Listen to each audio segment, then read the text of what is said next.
सत्ययुगका राजा रानी छैनन्, कलियुगका राजा रानी अगाडि गइसके। यो ठाउँको नाम के अरे?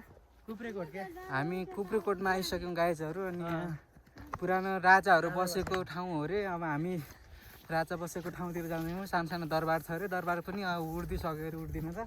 सानो के छ अरे, अलिकति ढुङ्गा माटा होला नि सानो, 2-4वटा।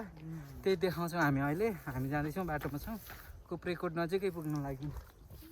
हामी यो राजा बसेको ठाउँनिर आइसक्यौँ। दरबारहरू त केही रहेन रहेछ।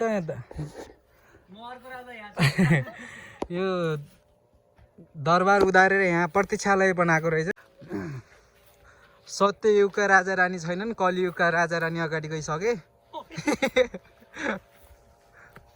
यो त्यस पहिला राजाले लगाएको चोरथापुटो अरे। यो अहिलेसम्म उस्ताको उस्तै छ, बरेको पनि छैन, केही भएको छैन। राजा मरेर कहाँ गए, चोरथापुटो उस्तै छ। यो कुप्रीकोटको आधुनिक राज दरबार हो गाइज। यो पुरानो राज दरबार भत्काएर यो नयाँ आधुनिक बनाएको अरे यहाँको मान्छेले। यो राज दरबार भन्दा अलिकति अगाडि यहाँ राजाले एउटा त्रिशूल पनि गाड्नु भएको रहेछ त्यो टाइममा।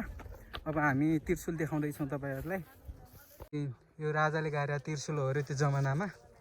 अनि यो राजाले पानी खाने पानी ट्याङ्की, आधुनिक युगको यो पानी ट्याङ्की। माथिल्लो तलामा पानी ट्याङ्की छ गाई, तल्लो तलामा शिवजीको मन्दिर छ।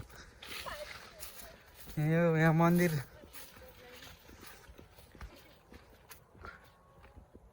यो तल्लो तलामा मन्दिर छ गाइज, माथिल्लो तलामा चाहिँ पानी ट्याङ्की छ। अनि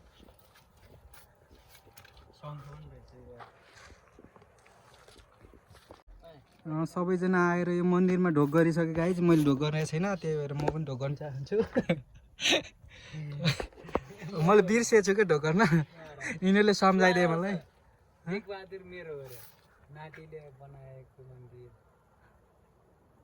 मेरो नातिले बनाएको मन्दिर।